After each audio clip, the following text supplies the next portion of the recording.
Συναντήσουμε, κύριε Πιταρά, έναν μουσικό παραγωγό, Παύλα DJ, Παύλα Μάγκα, ο οποίος βρίσκεται στα Γιαννιτσά, τον Νίκο το Φλίκα, και θα μας πει για ένα φανταστικό έθιμο, το έθιμο των φωτιών. Αλλά πρώτα, καλημέρα Νίκο. Καλημέρα από τα Γιαννιτσά, από το Δήμο Πέλλας, εδώ τη γη του Μεγάλου Αλεξάνδρου, που καλά κρατεί το χριστουγεννιάτικο κλίμα, το εορταστικό κλίμα.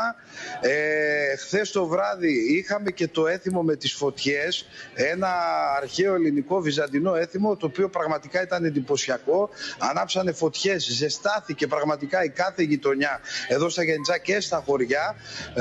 Δέσματα, φαγητά βλέπετε και εδώ στα πλάνα, όλα αυτά τα κερνούσαν οι γειτονιές στον κόσμο, ο οποίος γυρνούσε στις γειτονιές, στις φωτιές. Φυσικά αυτές τις μέρες ο κόσμος επισκέπτεται την πόλη, και γιατί όχι, γιατί είναι κάτι το πρωτότυπο, κάτι το μοναδικό, το οποίο πραγματικά μας βάζει μέσα στο εορταστικό κλίμα.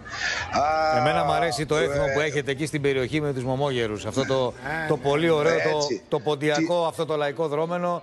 Έχει και μια παραλλαγή που είναι τα ραγκουτσάρια. Σωστά. Που συναντάς εκεί στην Κοζάνη ακριβώς, και στην Καστοριά. Ναι, αυτά κάπως ενώνονται τα δύο. Φυσικά εμείς εδώ την Τετάρτη θα τα έχουμε. Την Τετάρτη το απόγευμα πάνω στην Εύξηνο Λέσχη Γιαννιτσών, στο σύλλογο αυτό τον ποντιακό, στην περιοχή Τσαλή των Γιαννιτσών, όπου θα γίνει πραγματικά, θα τρέξει αυτό το δρόμενο. Και αυτό είναι πολύ εντυπωσιακό και έρχεται και αυτό από αιώνες πριν. Έτσι. Όμως έχω εδώ μαζί μου και να σας πούμε και τα κάλαντα. Θέλετε να σας τα πούμε? Ρίξε μας τα κάλαντα να βγούμε σε διαφημίσεις. Βεβαίως. Λοιπόν, έχω τον Βαγγέλη τον Ζιμπίδη, τον Χρήστο του Ξανθόπουλο, είναι και η Μαρία Σοφία μαζί μας εδώ και θα μας πούνε τα παραδοσιακά ποντιακά κάλαντα. Πάμε παιδιά, πάμε να ξεκινήσουμε.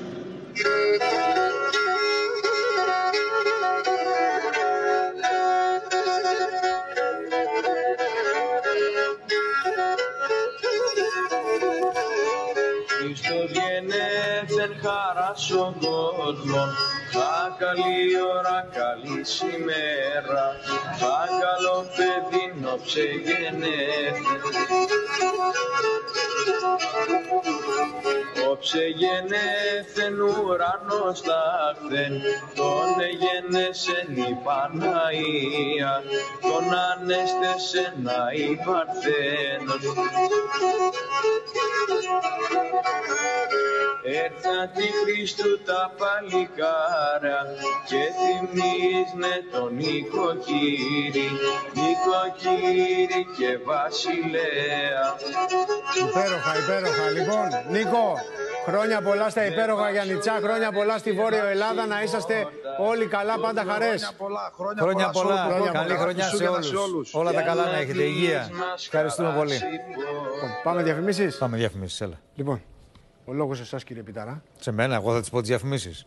Δεν θες? Όχι, έτοιμες, έχει κυρία Βάχλα. Πάμε διαφημίσεις.